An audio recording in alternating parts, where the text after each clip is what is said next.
La fría mañana de enero de 2019 se vio interrumpida por un disturbio inusual en Maple Street. 6 vehículos policiales sin distintivos se detuvieron silenciosamente frente a una modesta casa de 2 pisos en Huntington, Virginia Occidental. Los vecinos se asomaron a través de las cortinas mientras los agentes, equipados con material táctico, se posicionaban alrededor de la propiedad. En el interior, David Kowalski, de 78 años, preparaba su café matutino, el mismo ritual que había realizado durante casi 5 décadas como respetado profesor de instituto, voluntario de la comunidad y querido abuelo de 4 nietos.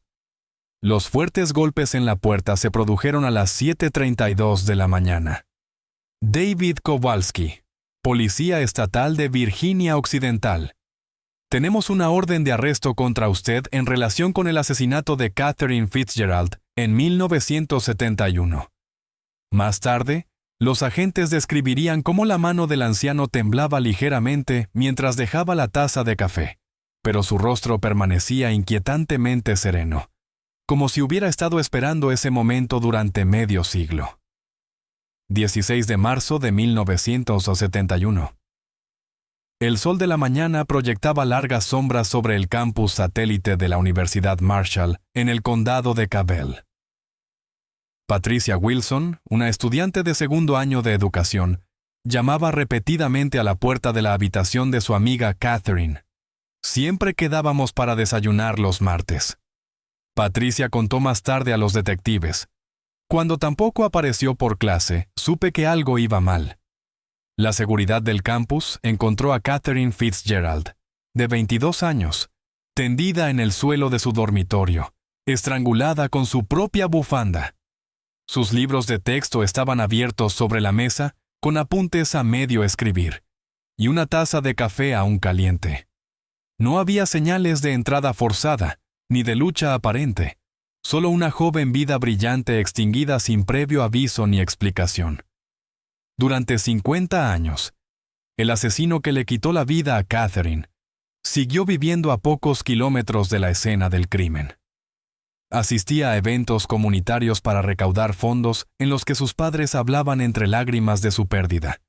Leía en los periódicos las noticias sobre el aniversario del caso, que se había enfriado. Vio cómo la hermana menor de Catherine se convertía en fiscal, impulsada por la injusticia del asesinato sin resolver de su hermana.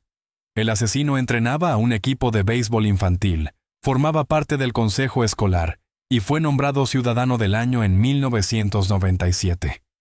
Enviaba tarjetas de Navidad a los detectives que lo habían interrogado como sospechoso antes de exonerarlo. Durante 5 décadas, se escondió tras una fachada de respetabilidad, mientras guardaba el secreto más oscuro de la historia del condado de Cabell. ¿Cómo evadió la justicia durante medio siglo este pilar de la comunidad? ¿Qué llevó finalmente a los investigadores a su puerta después de miles de callejones sin salida? Y lo más inquietante de todo, ¿cuántas vidas se cruzaron con un asesino que caminaba libremente entre ellas, escondido a plena vista?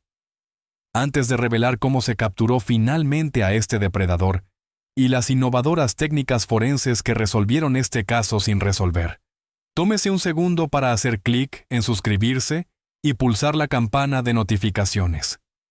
Este canal te ofrece las historias criminales reales más apasionantes, con todos los detalles que los medios de comunicación convencionales omiten. Suscríbete ahora para no perderte ni un solo momento de esta extraordinaria historia de justicia tardía. Catherine Ann Fitzgerald nació el 12 de junio de 1948 en Charleston, Virginia Occidental, hija de Elizabeth y Michael Fitzgerald. La mayor de 3 hermanos, Catherine Cathy, como la conocían todos, era descrita por su familia y amigos como una persona reflexiva, decidida y discretamente ambiciosa. Su padre trabajaba como ingeniero civil para el Departamento de Carreteras del Estado, mientras que su madre daba clases de piano en su modesta casa familiar en Kanawha Boulevard. Desde muy temprana edad, Catherine mostró una aptitud natural para las ciencias que la diferenciaba de sus compañeros. En una época en la que todavía se esperaba que las mujeres se dedicaran a la enseñanza, la enfermería o las labores domésticas, Catherine tenía la mirada puesta en la medicina. La leyenda de su foto en el anuario del instituto dice: planea asistir a la Universidad Marshall y convertirse en médica. No era un sueño pequeño para una chica de clase trabajadora de Virginia Occidental, a finales de la década de 1960. Era brillante, pero nunca lo alardeaba. Recordó su hermana menor, Margaret, en una entrevista en 2015. Cuando me costaba hacer los deberes, me ayudaba a resolverlos por mí misma en lugar de darme la respuesta. Así era ella, siempre enseñando, siempre creyendo en el potencial de las personas. Catherine se graduó como mejor alumna de la Charleston High School en 1967 y se convirtió en la primera persona de su familia en asistir a la universidad cuando se matriculó en el campus principal de la Universidad Marshall en Huntington. Tras 2 años de éxito, se trasladó al campus satélite más pequeño del condado de Cabell para centrarse en sus estudios de medicina, donde la proporción de alumnos por profesor permitía una atención más personalizada. En 1971, Catherine estaba prosperando. Sus profesores elogiaban constantemente su trabajo, especialmente en química orgánica y biología. Vivía en Sycamore Hall, una residencia femenina que albergaba a unas 80 estudiantes. Su compañera de habitación se había retirado a mitad de semestre por problemas familiares, lo que dejó a Catherine con una habitación privada, un lujo poco común para una estudiante universitaria en aquella época. El campus satélite de Marshall en 1971 era un conjunto de 5 edificios de ladrillo rojo enclavados en las onduladas estribaciones de 1900, los Apalaches. Con poco más de 120 estudiantes, ofrecía el ambiente de comunidad unida que Catherine prefería al bullicioso campus principal. La ciudad de Milton, en el condado de Cabell, tenía una población de aproximadamente 3,000 habitantes, un lugar donde la gente dejaba las puertas sin cerrar y todos parecían conocerse. Milton era el tipo de lugar donde el peor delito solía ser que los niños volcaran los buzones en Halloween, según el sheriff jubilado Jim Holloway. Teníamos nuestras disputas domésticas y alguna que otra pelea en los bares, pero delitos violentos. Eso no formaba parte de nuestra realidad aquí. En el campus, Catherine había creado un pequeño pero estrecho círculo de amigos. Trabajaba a tiempo parcial en la biblioteca de la universidad, asistía a las reuniones de la sociedad premédica y era voluntaria semanalmente en el hospital del condado de Cabell. Su diario, recuperado de su dormitorio, revelaba a una joven consciente de su agenda, dedicada a sus estudios, y que planificaba cuidadosamente un futuro que nunca llegaría. El 15 de marzo de 1971, el día antes de su asesinato, comenzó como cualquier otro lunes para Catherine. Según las declaraciones de sus compañeros de clase y profesores, así como su propia entrada en el diario de esa mañana, asistió a su clase de anatomía comparada a las 8:30 a.m., seguida de química avanzada a las 11 a.m. Almorzó con su amiga Patricia Wilson en la cafetería del campus, alrededor de la 1:15 p.m., donde hablaron sobre un próximo examen de biología. Parecía completamente normal. Patricia le dijo más tarde a los detectives: «Hablamos de estudiar juntas ese fin de semana. Estaba preocupada por la sección de enzimas, pero eso era típico de Katy. Siempre se preocupaba, aunque al final sacaba la nota más alta». De 2:30 a 5:00 p.m., Catherine trabajó en su turno en la biblioteca. La bibliotecaria jefe, Doris Malone, recordó que Catherine parecía especialmente concentrada ese día, reorganizando la sección de referencia médica y ayudando a un profesor a localizar artículos de revistas poco conocidos. A las 5:30 p.m., las cámaras de seguridad captaron a Catherine entrando en el comedor para cenar, donde comió sola mientras revisaba sus apuntes. Sacó 2 libros de la biblioteca a las 7:15 p.m., antes de regresar a su dormitorio. A las 9:20 p.m., llamó a sus padres, un ritual de los lunes por la noche confirmado por los registros telefónicos y la declaración de su madre. Habló de volver a casa el fin de semana siguiente, recordó Elizabeth Fitzgerald en su primera entrevista con la policía. Quería celebrar el cumpleaños de su padre. Parecía feliz, haciendo planes para el futuro. La última entrada del diario de Catherine, escrita poco antes de la medianoche del 15 de marzo, decía: «Hoy estoy cansada pero satisfecha. Tengo que terminar los ejercicios de química antes de la clase de Wilson. Recuerda enviar la tarjeta de papá mañana.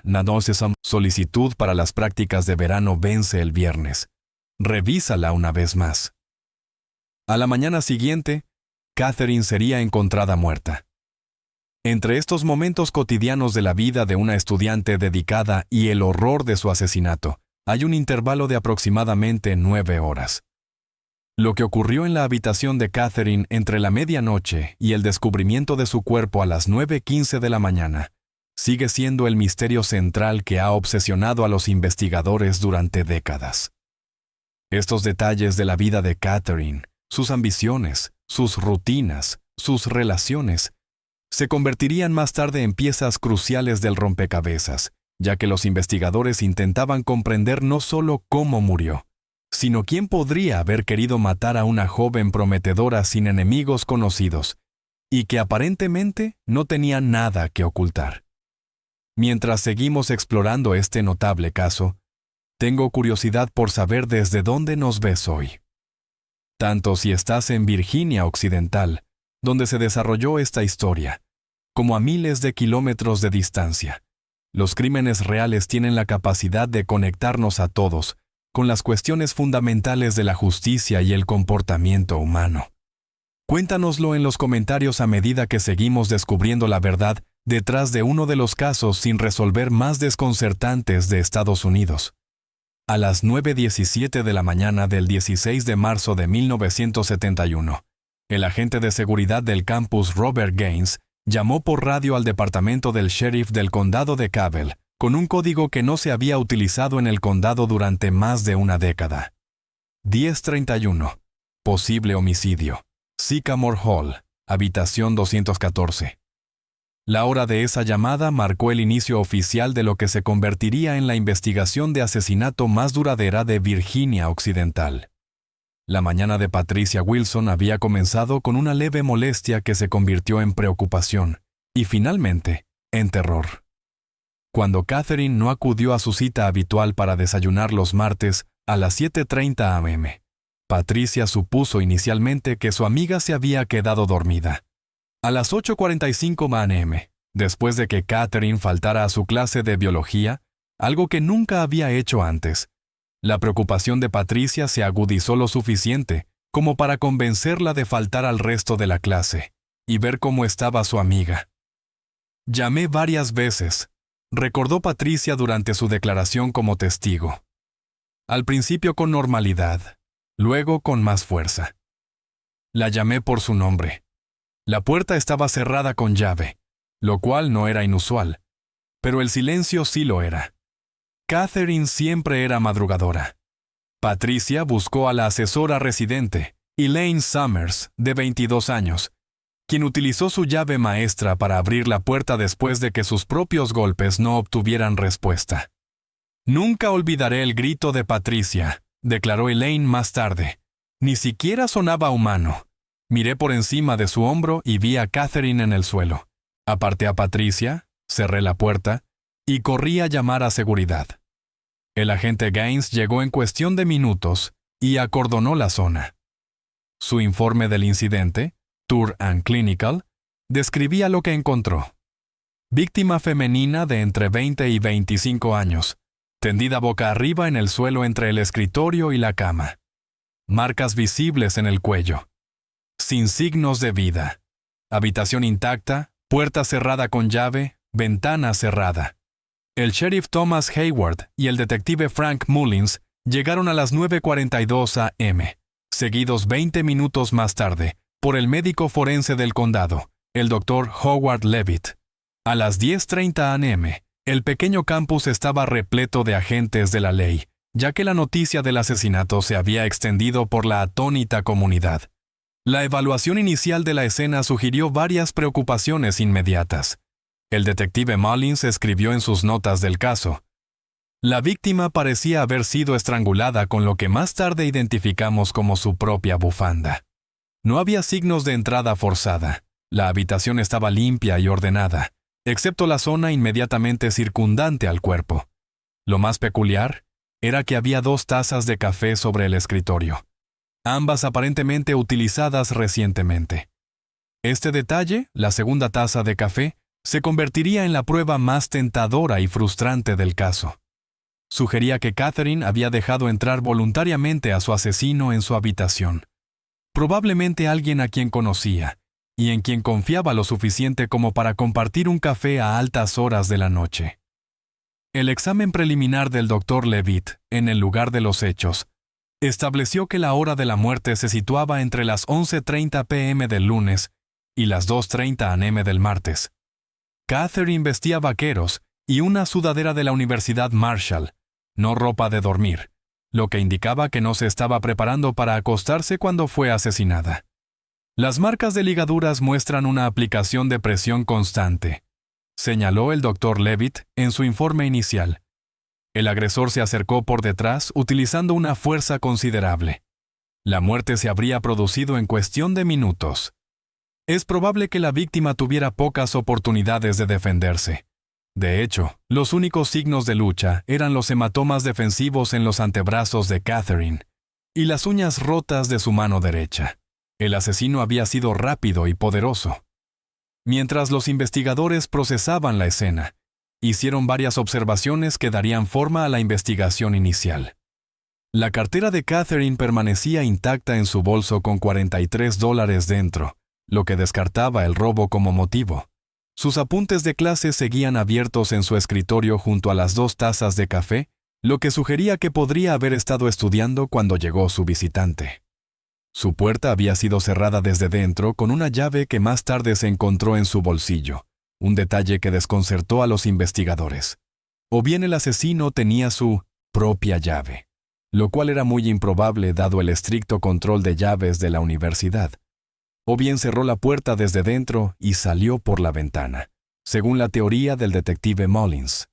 Sin embargo, la ventana no mostraba signos de haber sido abierta, y la caída de 3 pisos habría sido difícil de sortear sin sufrir lesiones. Al mediodía, la noticia del asesinato se había extendido más allá del campus, a toda la comunidad. Las emisoras de radio locales interrumpieron su programación habitual con boletines especiales. La administración del campus convocó apresuradamente una reunión de emergencia en la que anunció la cancelación de todas las clases durante el resto de la semana. Los teléfonos de nuestra oficina no paraban de sonar, recuerda Linda Jenkins, que trabajaba como secretaria en el edificio de la administración. Los padres estaban entrando en pánico y querían recoger a sus hijos inmediatamente. Los estudiantes lloraban en los pasillos. Era como si todo el mundo se hubiera desplazado de repente bajo nuestros pies. La reacción de la muy unida comunidad de Milton fue igualmente profunda. Los comercios locales cerraron temprano. Las iglesias abrieron sus puertas para celebrar servicios religiosos improvisados. El alcalde de la ciudad apareció en la televisión local, instando a la calma y prometiendo que no se escatimaría ningún recurso para llevar al criminal ante la justicia. Mientras los investigadores continuaban trabajando en la escena del crimen a lo largo de ese martes, recogieron meticulosamente pruebas que, décadas más tarde, resultarían cruciales para resolver el caso. Huellas dactilares de las tazas de café, fibras de la alfombra cerca del cuerpo y muestras microscópicas de piel de debajo de las uñas de Catherine, donde había arañado a su agresor. Estamos tratando todo como prueba potencial, dijo el sheriff Hayward a los periodistas en una rueda de prensa organizada apresuradamente esa noche. En este momento, tenemos más preguntas que respuestas, pero quiero asegurar tanto al campus como a la comunidad en general que este caso es nuestra prioridad absoluta. El miércoles 17 de marzo por la mañana, los investigadores habían comenzado a reconstruir la cronología de las últimas horas de Catherine, reuniendo las declaraciones de los testigos, las imágenes de las cámaras de seguridad y las pruebas físicas. 7:15 p.m. Catherine saca 2 libros de la biblioteca, 7:30 y 8:45 p.m. Varios testigos ven a Catherine estudiando sola en la sala común de la residencia. 8:50 p.m. Catherine regresa a su habitación, según su compañera de pasillo, que habló brevemente con ella. 9:20 p.m. Catherine llama a sus padres, según confirman los registros telefónicos. 10:15 p.m. El vecino de Catherine al otro lado del pasillo oye lo que parece ser el silbido de una tetera en la habitación de Catherine. 11:05 p.m. El mismo vecino informa haber oído voces apagadas procedentes de la habitación de Catherine. No eran discusiones, solo una conversación. 11:45 p.m. 2:30 a.m. Hora estimada de la muerte según las conclusiones del forense. 9:15 a.m. Descubrimiento del cadáver. El primer gran reto de la investigación surgió cuando intentaron identificar quién podría haber visitado a Catherine esa noche. En su diario no había ninguna mención de que esperara visitas, y ninguno de sus amigos informó de ningún plan para reunirse con ella. Las tazas de café nos indicaban que alguien había estado allí, pero nadie admitía ser esa persona. El detective Mullins lo explicó más tarde. O bien el asesino era un desconocido que de alguna manera se ganó su confianza al instante, o bien era alguien a quien ella conocía lo suficientemente bien como para invitarlo a entrar a altas horas de la noche. Alguien que no se atrevía a dar un paso al frente. El segundo gran reto tenía que ver con la seguridad del dormitorio. Sycamore Hall tenía una estricta política de visitas que exigía a los invitados registrarse en recepción y marcharse antes de las 10 de la noche. El registro de visitas del 15 de marzo no mostraba ninguna visita a Catherine, y el guardia de noche insistió en que ninguna persona no autorizada había entrado en el edificio fuera del horario establecido. Esto dejó a los investigadores con una conclusión inquietante. O bien el asesino era otro residente de la residencia, un empleado de la universidad con privilegios de acceso, o alguien que había encontrado la manera de eludir las medidas de seguridad del edificio. Las tazas de café proporcionaron las primeras pistas sustanciales de la investigación. Ambas contenían restos de la misma marca de café instantáneo que Catherine tenía en su habitación. Pero mientras que en una taza se encontraron sus huellas dactilares, la otra había sido limpiada, un acto intencionado que sugería premeditación. Para el viernes, 19 de marzo, los investigadores habían entrevistado a 47 personas, entre ellas amigos de Catherine, profesores, residentes de la residencia y personal del campus. Habían tomado las huellas dactilares de 23 posibles sospechosos y recogido muestras de cabello de 15. Todas las personas habían proporcionado coartadas para la noche en cuestión, aunque no todas pudieron verificarse de inmediato. Cuanto más investigamos, más complicado se vuelve todo. El sheriff Hayward admitió en sus notas del caso ese fin de semana. No fue un acto de violencia aleatorio. Alguien atacó específicamente a esta joven. Alguien que se sentía lo suficientemente cómodo en su presencia como para compartir un café a altas horas de la noche. Alguien lo suficientemente metódico como para limpiar sus huellas dactilares después. Y alguien que sabía cómo entrar y salir de esa habitación sin ser detectado. Cuando el cuerpo de Catherine fue entregado a su familia para el funeral el lunes siguiente, la investigación se topó con su primer gran obstáculo. Sin testigos oculares, sin un motivo claro y con una escena del crimen que planteaba más preguntas que respuestas, los detectives se vieron persiguiendo sombras. El funeral en Charleston atrajo a más de 400 dolientes, entre ellos docenas de compañeros de clase que viajaron desde el condado de Cabell. El rector de la universidad pronunció un elogio fúnebre en el que alabó el prometedor futuro académico y el carácter personal de Catherine. Su padre, estoico durante todo el servicio, solo se derrumbó cuando el ataúd de su hija fue bajado a la tierra. «Exigimos justicia para nuestra hija», dijo Elizabeth Fitzgerald a los periodistas después, con voz firme a pesar de las lágrimas que le bañaban el rostro. «Alguien sabe lo que le pasó a Catherine. Le rogamos que se presente. Lo que ni la afligida familia ni los decididos investigadores podían imaginar ese día era que la justicia tardaría medio siglo en llegar, o que la clave para resolver el caso ya estaba en su poder, conservada en una caja de pruebas que permanecería intacta durante décadas, a la espera de que la ciencia alcanzara al asesino que caminaba libremente entre ellos. En abril de 1971, la conmoción inicial por el asesinato de Catherine Fitzgerald se había convertido en algo más insidioso: miedo. El número de matriculaciones en el campus satélite disminuyó, ya que los padres retiraron a sus hijas. Las alumnas comenzaron a desplazarse en grupo, incluso durante las horas diurnas. La administración instaló iluminación adicional y contrató guardias de seguridad para patrullar el recinto las 24 horas del día.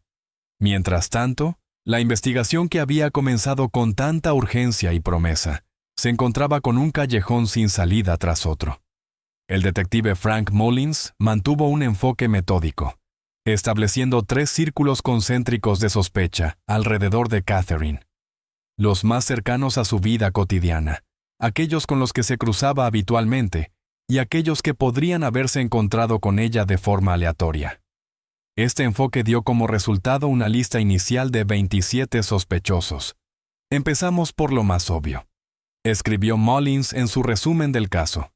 Exnovios, compañeros de clase que habían mostrado interés en ella, profesores que tenían un contacto cercano con ella. El novio más reciente de Catherine, Thomas Mitchell, un estudiante de posgrado del campus principal de Marshall en Huntington, se convirtió en el primer foco de la investigación. Habían salido juntos durante 8 meses antes de romper en enero de 1971. Según las entradas de su diario, la ruptura había sido decisión de Catherine. Ella escribió que él se había vuelto demasiado posesivo y no podía entender que ella diera prioridad a la facultad de medicina sobre el matrimonio. El detective Mullins tomó nota. Un motivo clásico. Mitchell fue interrogado 3 veces durante la investigación inicial. Su coartada de que estaba estudiando con compañeros de clase en Huntington, a 30 millas de distancia, fue confirmada por varios testigos. Los registros telefónicos mostraron que hizo una llamada desde el teléfono de su dormitorio a las 11:30 p.m., dentro del intervalo estimado del asesinato de Catherine. A regañadientes, los investigadores lo descartaron.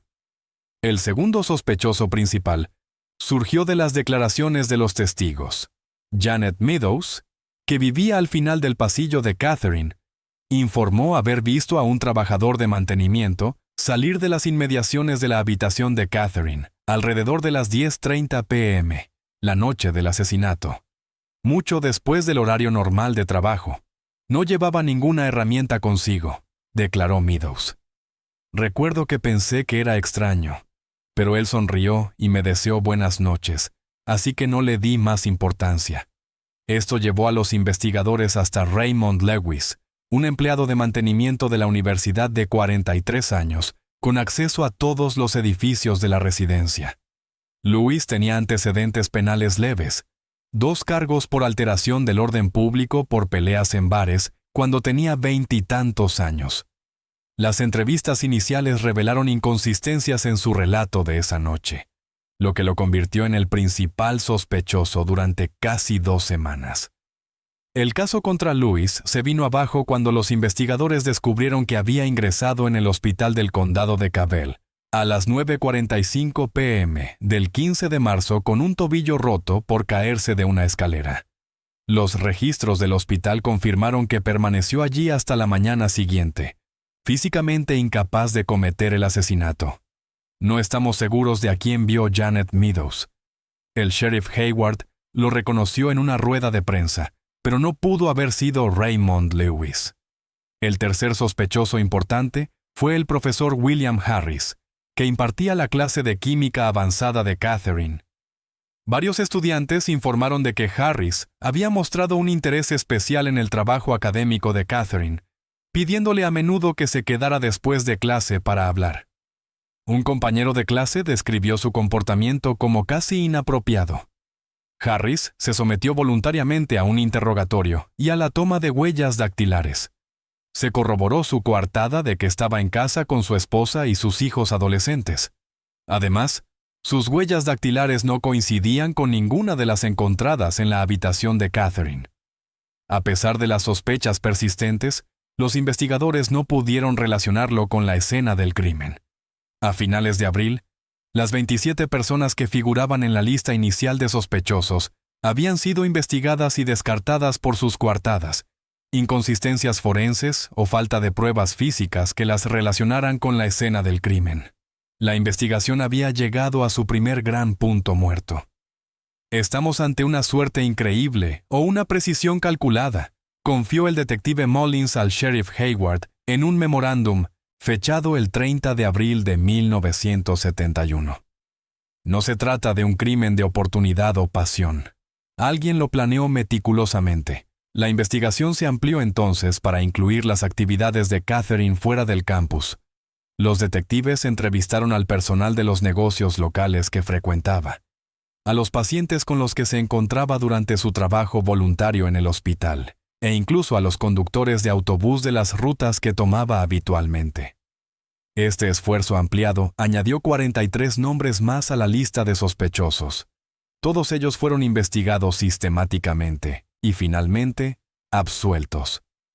Mientras tanto, el análisis forense de las pruebas de la escena del crimen, limitado por la tecnología de la década de 1970, arrojó resultados mínimos. Se habían tomado las huellas dactilares de las tazas de café utilizando métodos primitivos con polvo. La taza limpia no reveló nada, mientras que la taza de Catherine solo mostraba sus propias huellas. La bufanda utilizada para estrangularla no contenía fibras extrañas, ni pelos que pudieran relacionarse con un sospechoso con la tecnología disponible. Lo más prometedor era que las muestras de piel recuperadas de debajo de las uñas de Catherine indicaban que había arañado a su agresor, probablemente dejando marcas visibles.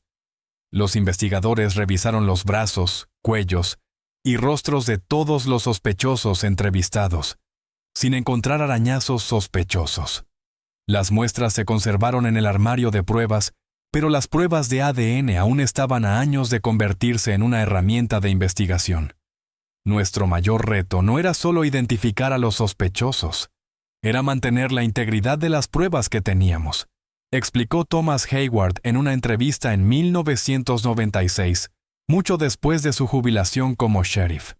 Sabíamos lo que teníamos, pero no disponíamos de la ciencia necesaria para darle sentido. Lo único que podíamos hacer era conservarlo todo cuidadosamente y esperar a que la tecnología acabara poniéndose al día. Los métodos de conservación de la década de 1970 eran rudimentarios según los estándares modernos. Las pruebas se almacenaban en bolsas de papel en lugar de en recipientes de plástico, lo que aumentaba el riesgo de contaminación. En el condado de Cabell, no existían instalaciones de almacenamiento con temperatura controlada, lo que exponía las muestras biológicas a la degradación. La documentación se basaba en formularios de cadena de custodia escritos a mano que, en ocasiones, contenían lagunas o errores. A pesar de estas limitaciones, el detective Mullins insistió en que se trataran con especial cuidado las pruebas de Catherine Fitzgerald. Supervisó personalmente el embalaje y el almacenamiento de todos los objetos, aplicando protocolos más estrictos que los habituales en aquella época. Esta previsión resultaría crucial décadas más tarde. En el verano de 1971, el interés de los medios de comunicación por el caso comenzó a disminuir. Los periódicos locales redujeron la cobertura de las noticias de primera plana a actualizaciones ocasionales ocultas en secciones posteriores. Las cadenas de televisión pasaron a otros titulares más recientes. La disminución de la atención pública preocupaba a los investigadores, que temían que los posibles testigos olvidaran detalles importantes con el paso del tiempo. En junio, se presentó una testigo potencialmente significativa, Margaret Simmons, una anciana que vivía en un apartamento con vistas a Sycamore Hall. Afirmó haber visto a un hombre salir por una ventana alrededor de la 1:00 a.m. de la noche del asesinato. Lo describió como un hombre de estatura media, vestido con ropa oscura, pero no pudo proporcionar más detalles que permitieran identificarlo. En ese momento no le di importancia, dijo a los detectives. Pensé que tal vez era solo un chico que se escapaba después de visitar a su novia a altas horas de la noche. No fue hasta que leí sobre la pobre Catherine que me pregunté si podría estar relacionado. Los investigadores determinaron que la cronología de Simmons coincidía con la hora estimada de la muerte, pero su vaga descripción ofrecía poca información útil. Volvieron a peinar la zona, preguntando si alguien más había sido testigo de alguna actividad inusual esa noche, pero no aparecieron testigos que lo corroboraran. En septiembre de 1971, 6 meses después del asesinato de Catherine, la investigación se había estancado. El detective Mullins y su equipo habían seguido 124 pistas distintas, entrevistado a 201 personas y recopilado 97 pruebas físicas. Habían construido y descartado docenas de teorías, seguido pistas prometedoras que se evaporaban bajo escrutinio y agotado todas las vías de investigación disponibles con las técnicas de la década de 1970. El sheriff Hayward se enfrentó a la sombría tarea de reunirse con la familia Fitzgerald para comunicarles que el caso de su hija se clasificaba como abierto pero inactivo, el término burocrático para un caso sin resolver. Fue la conversación más difícil de mi carrera, recordó Hayward más tarde. Michael Fitzgerald se limitó a mirarme con los ojos vacíos. Elizabeth apretó las manos de su marido con tanta fuerza que se le pusieron blancos los nudillos. No lloraron ni gritaron. Solo asintieron con la cabeza, como si hubieran estado esperando ese momento desde el principio. Su dignidad silenciosa fue más devastadora que cualquier estallido de emoción. Los Fitzgerald hicieron una petición, que todas las pruebas se conservaran indefinidamente, por insignificantes que parecieran. El sheriff Hayward les dio su garantía personal, una promesa que conectaría 1971 con 2019 a través de una cadena de cajas de pruebas cuidadosamente conservadas, a la espera de que la ciencia evolucionara lo suficiente como para dar voz a una víctima cuya voz había sido silenciada. Si te parece interesante esta historia, dale al botón "Me gusta" para ayudar a otros a descubrirla también. Las técnicas forenses que finalmente resolvieron este caso son nada menos que revolucionarias. Y no me gustaría que te perdieras lo que viene a continuación. ¿Qué hora es donde estás viendo esto? Es fascinante pensar que, mientras tú estás sintonizando desde diferentes zonas horarias de todo el mundo en este momento, el asesino de Catherine pasó casi 50 años mirando su reloj a diario, quizás preguntándose si ese sería el día en que su pasado finalmente lo alcanzaría. La familia Fitzgerald regresó a su casa en Charleston después del funeral de Catherine y la encontró llena de guisos, tarjetas de condolencia y el peso asfixiante de las preguntas sin respuesta.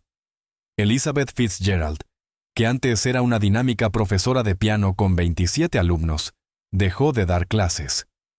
Michael Fitzgerald se tomó una excedencia de 6 meses en el departamento de carreteras y regresó como una sombra de lo que era. El primer año fue una cuestión de supervivencia, recordó Margaret Fitzgerald, la hermana menor de Catherine, en una entrevista en 2010. Mamá ponía la mesa para 4 y se quedaba paralizada cuando se daba cuenta de que debía ser para 3. Papá empezaba las frases con "cuando Katy venga a casa por Navidad", y luego se quedaba en silencio. Vivíamos en una casa embrujada, no por el fantasma de Catherine, sino por su ausencia. Para los Fitzgerald, la justicia se convirtió en una búsqueda generacional. Cuando se suspendió la investigación activa en septiembre de 1971, Michael Fitzgerald comenzó a llevar registros meticulosos en una serie de diarios encuadernados en cuero. Documentó todas las conversaciones con las fuerzas del orden, todos los artículos de periódico, todas las pistas potenciales, por insignificantes que fueran. Cuando falleció en 1994, estos diarios llenaban 17 volúmenes, el intento desesperado de un padre por resolver lo que las autoridades no pudieron. Elizabeth canalizó su dolor de otra manera. En 1973, fundó West Virginia Families for Justice, un grupo de defensa de los familiares de víctimas de asesinatos sin resolver. La organización presionó para que se mejoraran las leyes de conservación de pruebas, se alargaran los plazos de prescripción y se aumentara la financiación de las unidades de casos sin resolver. Lo que comenzó como una reunión de 4 familias afligidas en el salón de los Fitzgerald, creció hasta alcanzar más de 300 miembros en la década de 1990, convirtiéndose en una voz influyente en la reforma de la justicia penal del Estado. El asesino de mi hija le quitó más que la vida, declaró Elizabeth ante la legislatura de Virginia Occidental durante su testimonio a favor de un proyecto de ley de 1978, que acabaría estableciendo el primer equipo de revisión de casos sin resolver del Estado. Nos quitó nuestra paz, nuestra confianza en el mundo, nuestro sentido del orden, pero no nos quitará nuestra determinación de que se haga justicia, aunque lleve años o décadas. Margaret, que solo tenía 16 años cuando su hermana fue asesinada, vio cómo su vida cambiaba irrevocablemente. Abandonó sus planes de estudiar literatura y, en su lugar, se licenció en Derecho por la Universidad de Virginia Occidental en 1980. Se incorporó a la Fiscalía del Condado de Kanawha, especializándose en delitos violentos. Aunque las normas éticas le impedían trabajar directamente en el caso de su hermana, Margaret se convirtió en una feroz defensora de los derechos de las víctimas en todo el estado. No pude salvar a Catherine, explicó en su primera entrevista con la prensa tras convertirse en fiscal adjunta, pero puedo asegurarme de que otras familias no experimenten la impotencia que sentimos en el condado de Cabell. El caso de Catherine permaneció oficialmente abierto, pero quedó en el olvido a medida que nuevos delitos exigían atención. El detective Frank Mullins, que había dirigido la investigación original, solicitó revisar el caso anualmente en el aniversario de la muerte de Catherine, un ritual personal que mantuvo hasta su jubilación en 1992. Frank nunca lo dejó pasar, dijo James Thornton, que trabajó como detective junior bajo las órdenes de Mullins. Cada 16 de marzo sacaba los archivos, lo esparcía todo sobre la mesa de reuniones y lo revisaba todo de nuevo. A veces encontraba algún pequeño detalle que se nos había pasado por alto, pero sobre todo era su forma de decirle a Catherine que no la habían olvidado.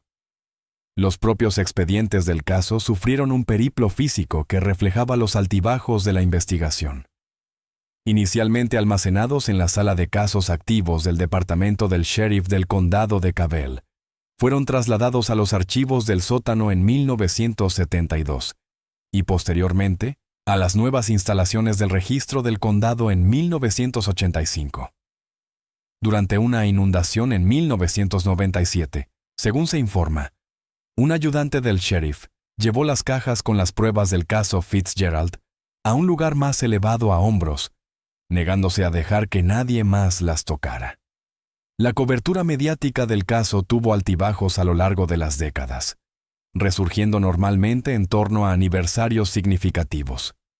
El 5º aniversario, en 1976, trajo consigo una serie de una semana de duración en el Huntington Herald Dispatch, titulada Justicia retrasada, el misterio de Catherine Fitzgerald. El 10º aniversario, en 1981, fue testigo del primer documental televisivo sobre el caso, producido por una cadena de Charleston y que incluía entrevistas con investigadores y familiares. Para el 20º aniversario, en 1991, el asesinato de Catherine había pasado de ser una tragedia reciente a convertirse en una leyenda local. El periódico estudiantil de la Universidad Marshall publicó una retrospectiva que, sin darse cuenta, contenía varios errores fácticos, lo que ilustraba cómo los detalles habían comenzado a difuminarse en la memoria colectiva. El artículo provocó una severa carta de Elizabeth Fitzgerald, en la que corregía la información y recordaba a los lectores que no se trataba de una leyenda popular. Se trata de nuestra pesadilla continua. El 25º aniversario, en 1996, coincidió con la aparición del análisis de ADN como herramienta forense. Este avance tecnológico despertó un renovado interés por el caso y los medios de comunicación locales especularon con la posibilidad de que el asesinato de Catherine pudiera finalmente resolverse gracias a esta técnica revolucionaria. El sheriff William Donovan, que era un ayudante novato cuando Catherine fue asesinada, autorizó la primera revisión del caso sin resolver del asesinato de Fitzgerald en 1996. Un equipo de 4 detectives pasó 6 semanas reexaminando todas las pruebas y volviendo a entrevistar a los testigos supervivientes. Sus hallazgos, aunque no condujeron a ningún arresto, sí dieron lugar a que las pruebas se reempaquetaran utilizando técnicas modernas de conservación. Las muestras de piel de debajo de las uñas de Catherine eran nuestra prueba biológica más prometedora, explicó la técnica forense Sandra Morris, que supervisó el reempaquetado. En 1971, se almacenaron en un sobre de papel. Las transferimos a recipientes estériles y las refrigeramos adecuadamente. Si había ADN presente, le dimos la mejor oportunidad de sobrevivir. La primera prueba de ADN real de las pruebas del caso de Catherine se realizó en 1998, pero la tecnología aún estaba en pañales. Las pruebas consumieron valioso material de muestra y dieron resultados inconclusos.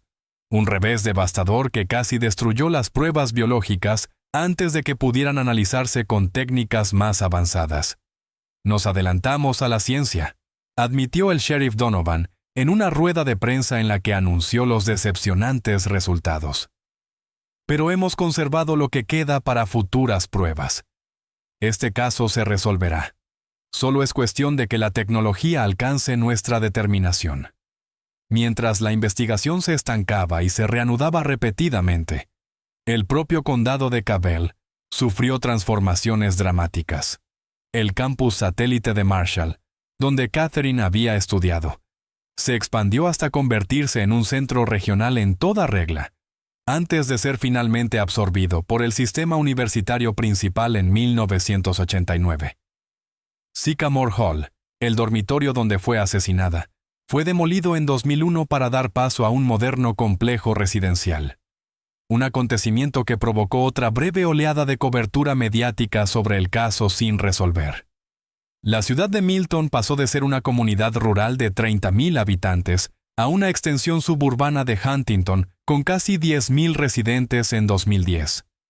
La afluencia de nuevos residentes significó que la historia de Catherine fuera cada vez más desconocida para muchos de los que vivían donde había ocurrido.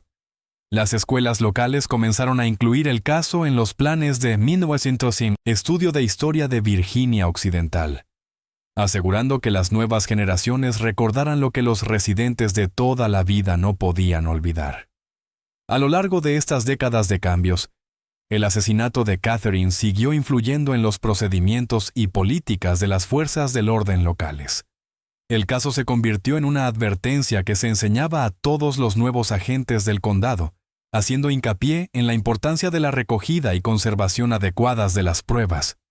Antes de Fitzgerald, tratábamos las pruebas como si solo tuvieran que durar hasta el juicio, explicó el instructor de la Academia de Policía Robert Jenkins en 2005.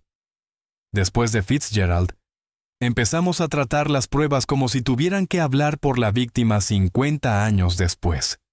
Ese cambio fundamental en la forma de pensar ha ayudado a resolver docenas de casos que, de otro modo, podrían haber quedado sin resolver. El caso también dio lugar a importantes mejoras en la seguridad de las instituciones educativas de todo Virginia Occidental.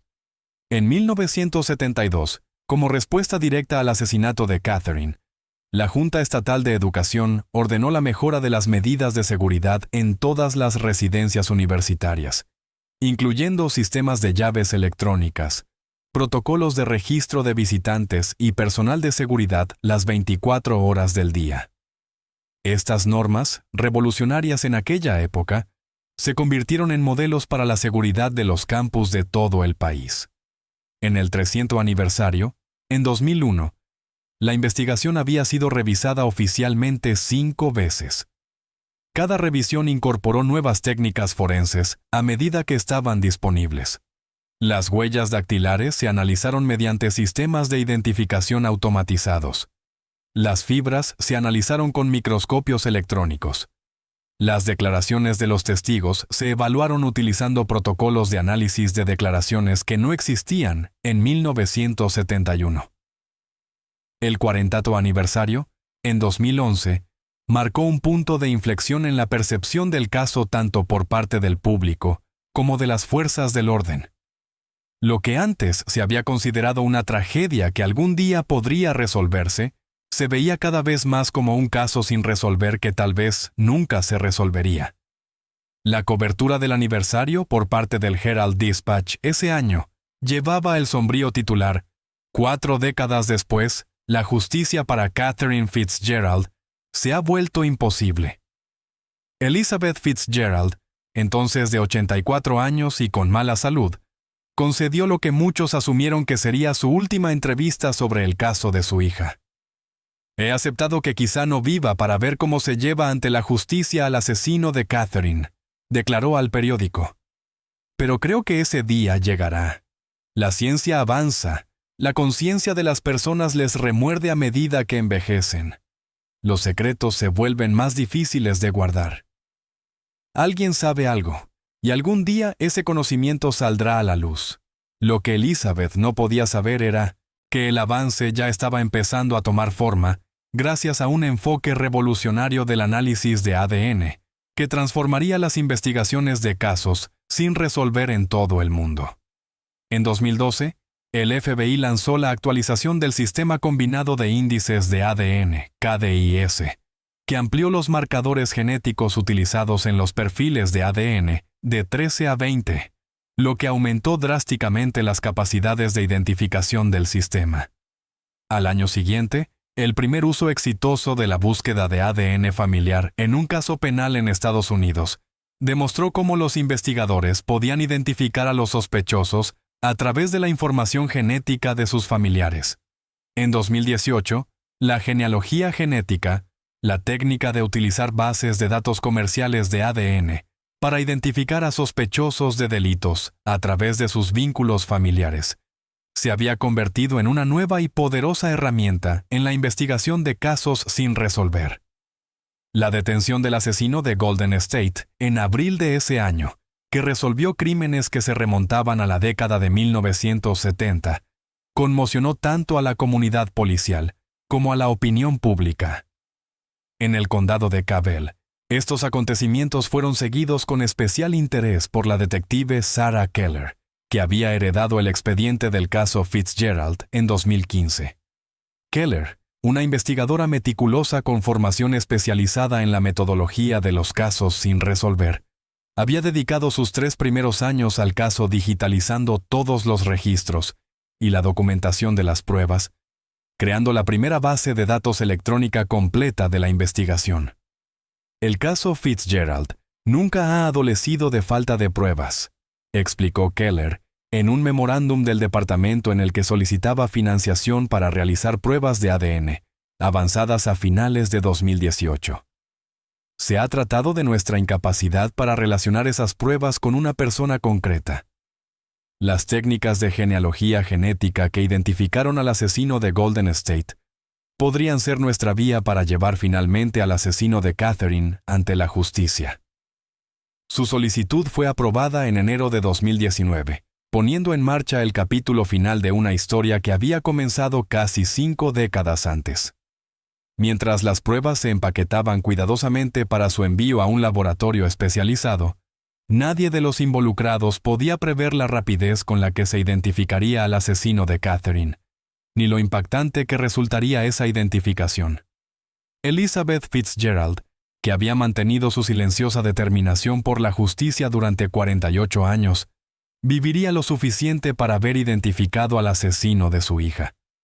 La mujer que había fundado una organización de defensa, testificado ante los legisladores y mantenido vivo el recuerdo de su hija viva a través de décadas de decepción, finalmente obtendría la respuesta que había buscado desde aquella terrible mañana de marzo de 1971.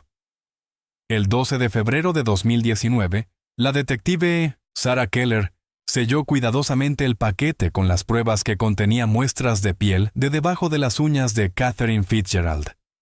El paquete, del tamaño aproximado de un libro de bolsillo, pero tratado con el respeto que se le da a un artefacto sagrado, representaba la última y mejor esperanza para resolver un caso que había perseguido a 3 generaciones de agentes de la ley.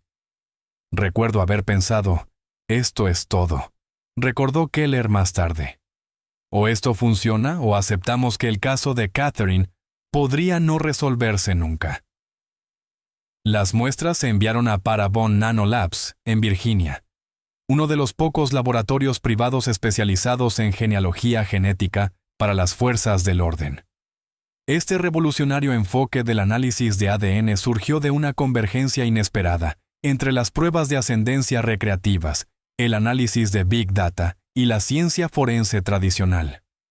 A diferencia de las pruebas de ADN convencionales, que requieren una coincidencia directa en las bases de datos criminales, la genealogía genética permite identificar a los sospechosos a través de sus parientes lejanos, personas que han enviado voluntariamente su ADN a servicios comerciales de ascendencia con fines totalmente diferentes. La técnica ya había resuelto docenas de casos sin resolver en todo el país desde su primera aplicación exitosa en 2018. Muchos de los cuales se remontaban a décadas atrás. El análisis tradicional de ADN es como tratar de encontrar a alguien utilizando solo su dirección exacta, explicó la doctora Eleanor Wright, la genealogista forense asignada al caso de Catherine. La genealogía genética es como poder localizar a alguien encontrando a sus primos y luego averiguando dónde deben vivir basándose en esas conexiones familiares. Amplía exponencialmente nuestras capacidades de búsqueda.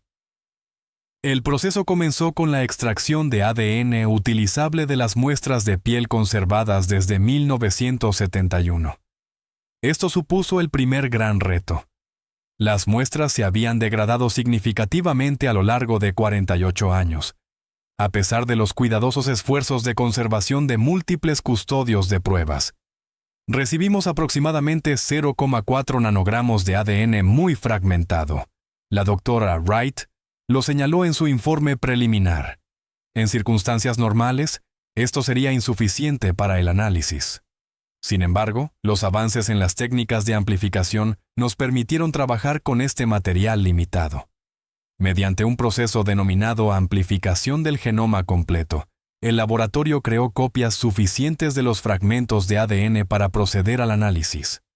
A continuación, el equipo generó un perfil de ADN centrándose en cientos de miles de marcadores genéticos, mucho más que los 20 marcadores utilizados en las bases de datos estándar de las fuerzas del orden.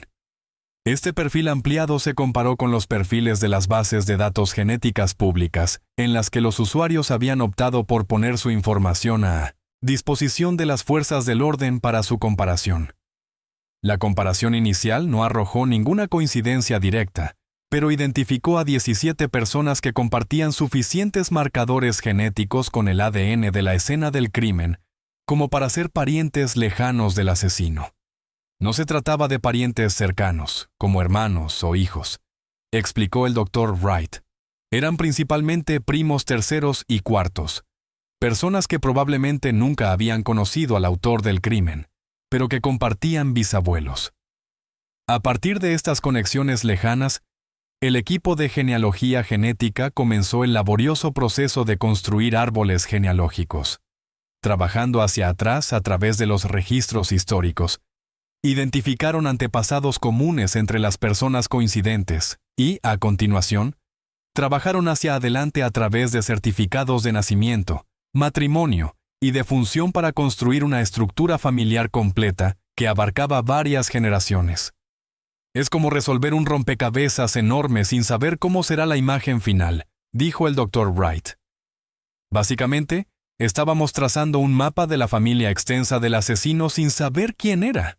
A finales de marzo de 2019, el equipo había construido árboles genealógicos que contenían más de 2.400 personas a lo largo de 7 generaciones.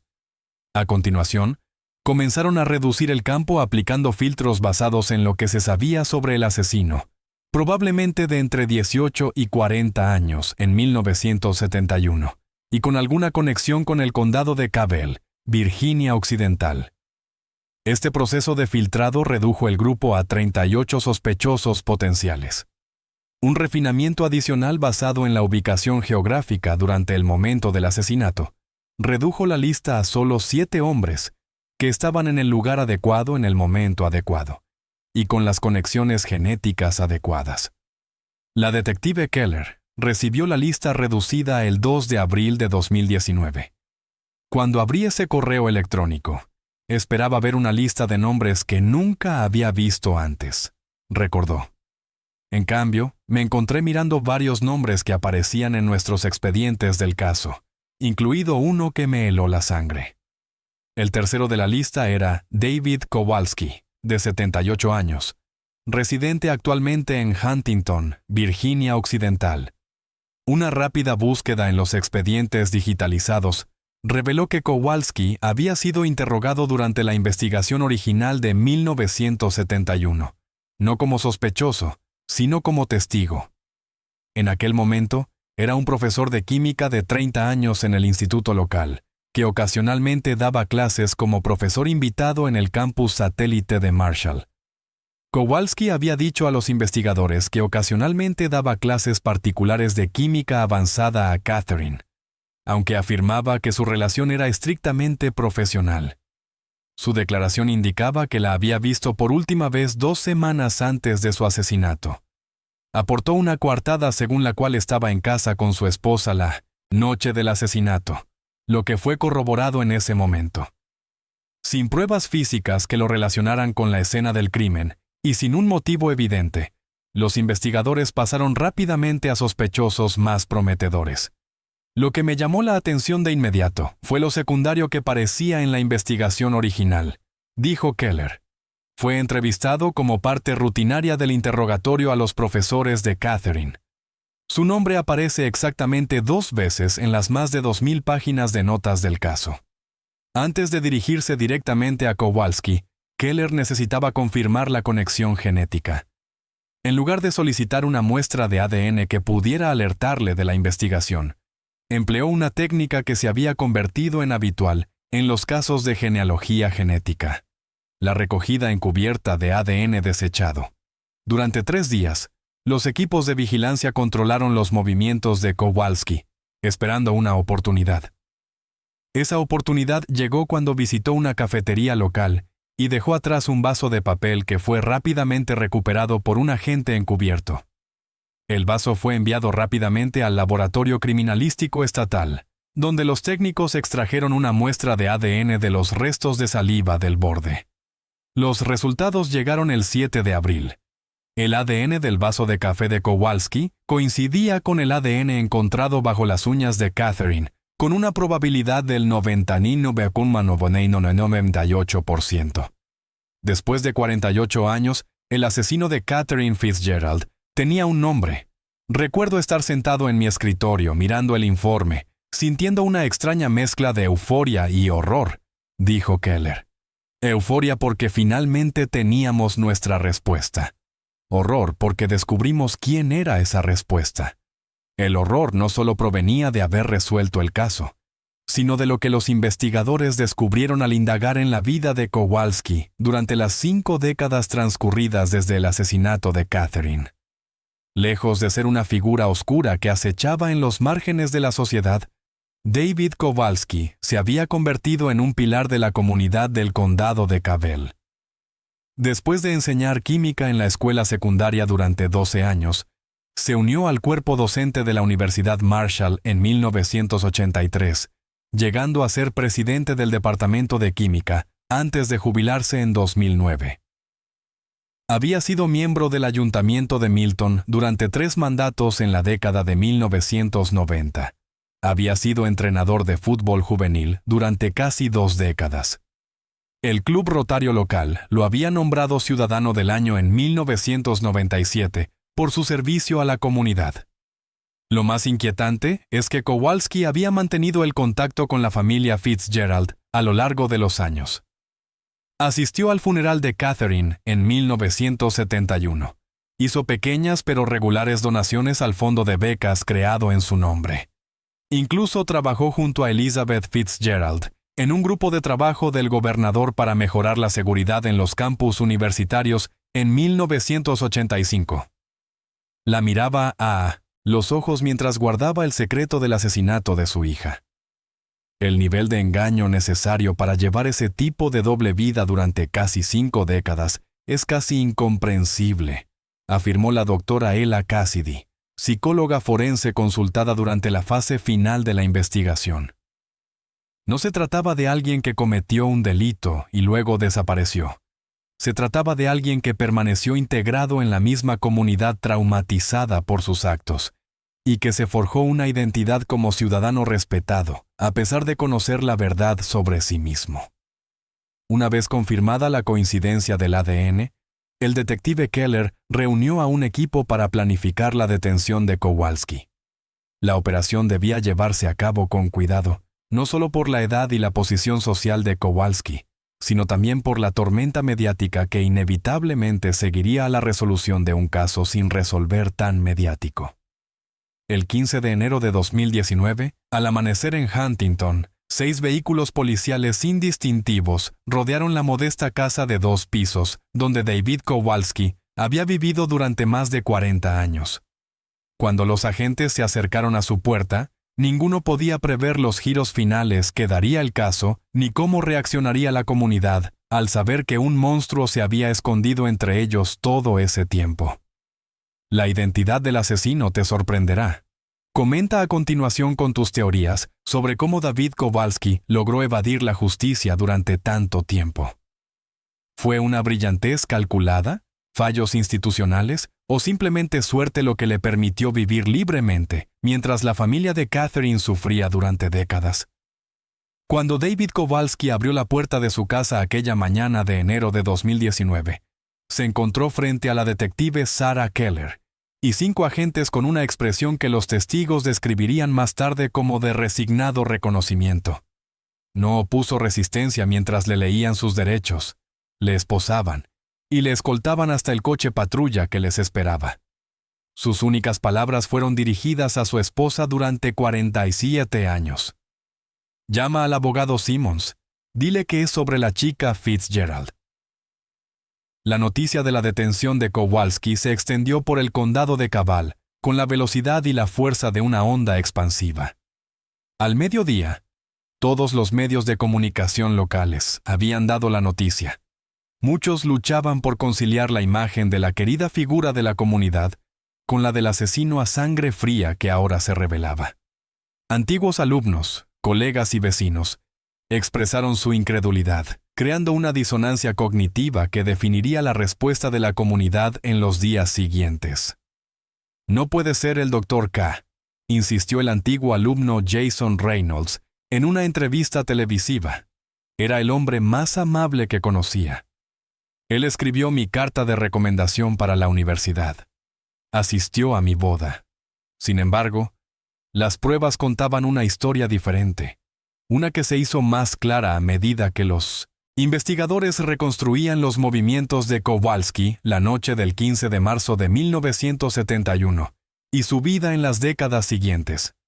En 1971, David Kowalski era un profesor de química de secundaria de 30 años con ambiciones de incorporarse al cuerpo docente de la universidad.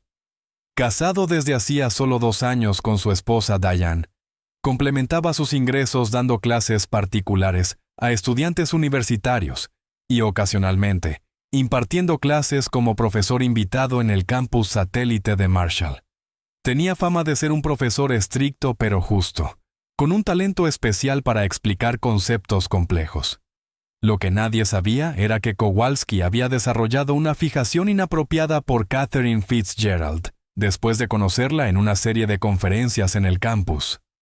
El diario de Catherine, reexaminado tras la detención de Kowalski, contenía breves menciones al señor K, ofreciéndole ayuda extra con conceptos de química, interacciones que ella consideraba puramente académicas, pero que los investigadores creen ahora que Kowalski interpretó de otra manera. Basándonos en las pruebas, creemos que Kowalski visitó la habitación de Catherine esa noche, con el pretexto de hablar sobre un próximo examen de química, explicó el detective Keller en una rueda de prensa tras la detención. Las tazas de café sugieren que ella lo recibió como un profesor de confianza. Algo durante esa interacción, probablemente un rechazo a sus insinuaciones románticas, desencadenó la violencia que siguió. Después de estrangular a Catherine, Kowalski limpió meticulosamente las superficies que había tocado, retiró la segunda taza de café, que nunca se encontró, y salió por la entrada principal del dormitorio durante un cambio de turno, cuando la seguridad estaba momentáneamente ausente. Regresó a casa con su esposa, quien más tarde confirmó a los investigadores que había estado tomando medicamentos para dormir en ese momento y que no recordaba a qué hora se había acostado su marido. El aspecto más inquietante del caso no fue el asesinato en sí, sino el comportamiento de Kowalski en las 5 décadas siguientes. En lugar de huir de la zona o retirarse de la vida pública, hizo lo contrario, integrándose más profundamente en la comunidad y construyendo una identidad que lo situaba por encima de toda sospecha. No se trataba solo de una tapadera, sino de una reinvención completa, explicó la psicóloga forense doctora Ella Cassidy. Kowalski no se limitó a esconderse, sino que se transformó en alguien en quien se podía confiar ciegamente. Se trata de un nivel de engaño calculado que rara vez se ve incluso en los delincuentes psicópatas. En los años posteriores al asesinato de Catherine, la carrera de Kowalski floreció. Completó un doctorado en química mediante clases nocturnas. Se incorporó al cuerpo docente de la Universidad Marshall en 1983 y finalmente llegó a ser jefe de departamento. Publicó respetados artículos de investigación, fue mentor de innumerables estudiantes y recibió premios de enseñanza.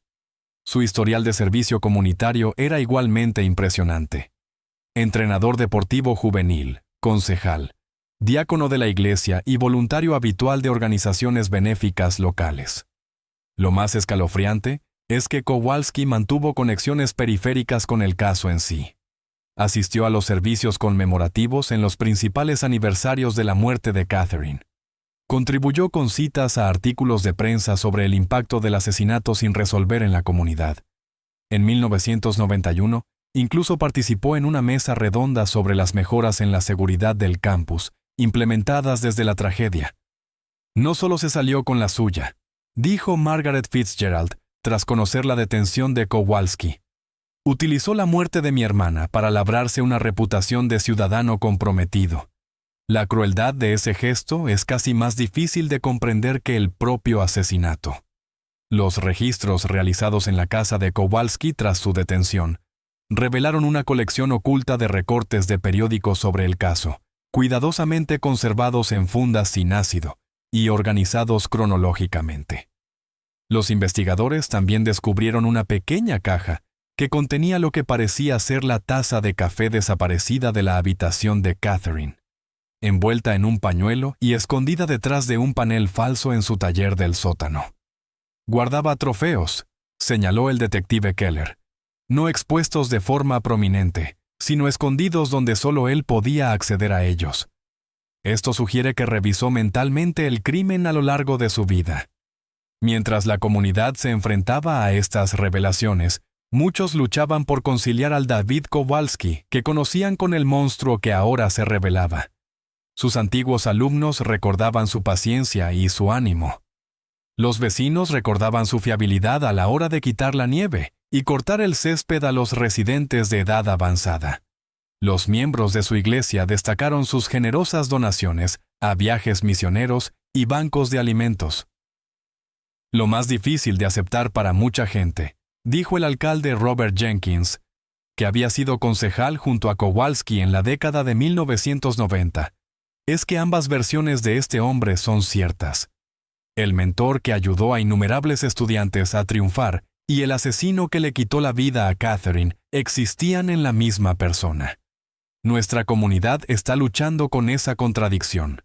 ¿Qué tiempo hace hoy donde tú estás?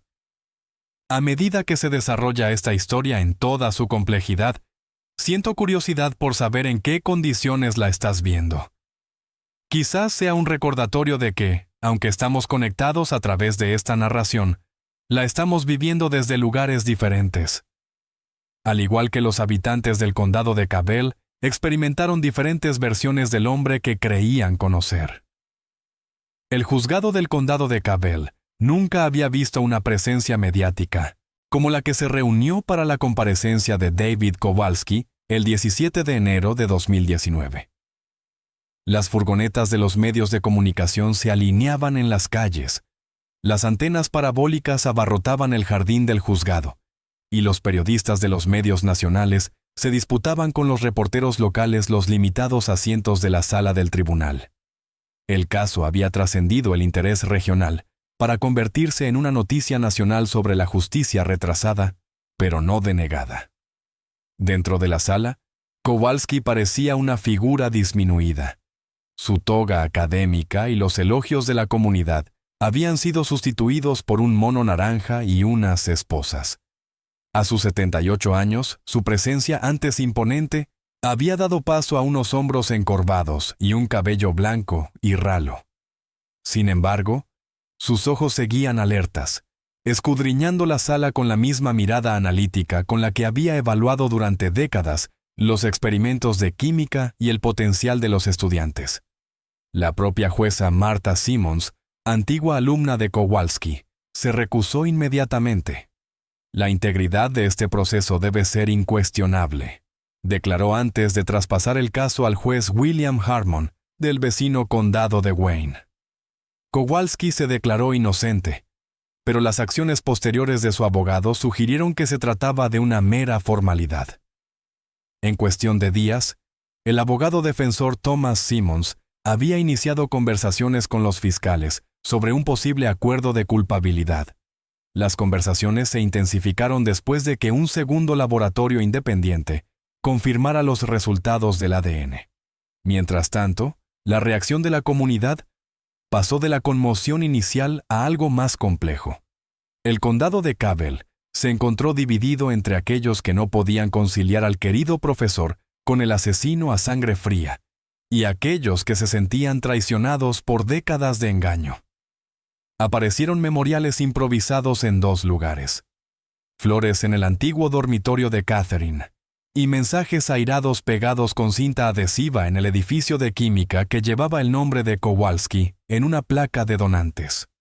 La Universidad Marshall actuó con rapidez para distanciarse de su antiguo miembro del cuerpo docente, eliminando su nombre de una beca anual de química y estableciendo una nueva beca en memoria de Catherine Fitzgerald.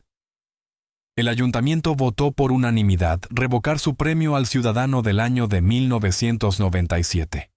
Antiguos colegas emitieron declaraciones expresando su horror e incredulidad.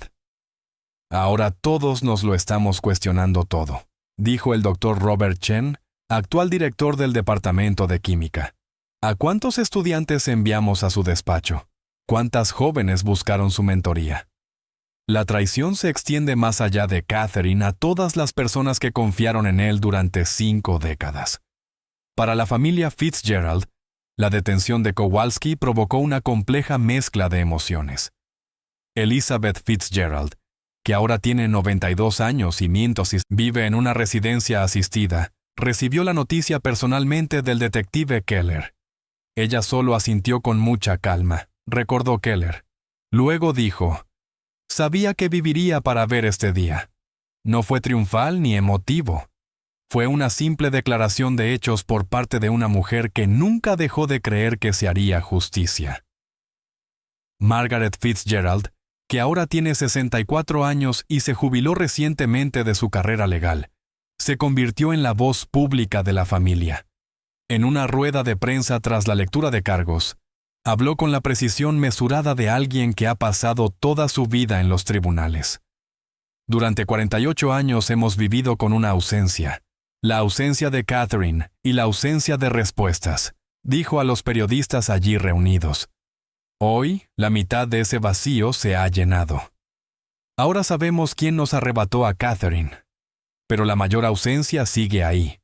Y ningún arresto ni condena puede devolver las décadas de vida que le fueron robadas a mi hermana o a nuestra familia, tal y como la conocíamos. Cuando se le preguntó por sus sentimientos hacia Kowalski, Margaret perdió momentáneamente la compostura. me sentaba frente a él en actos comunitarios. Intercambiaba cortesías con él en eventos universitarios. Una vez le di las gracias por su donación al fondo de becas de Catherine. La crueldad calculada de su engaño es casi más difícil de asimilar que el propio asesinato.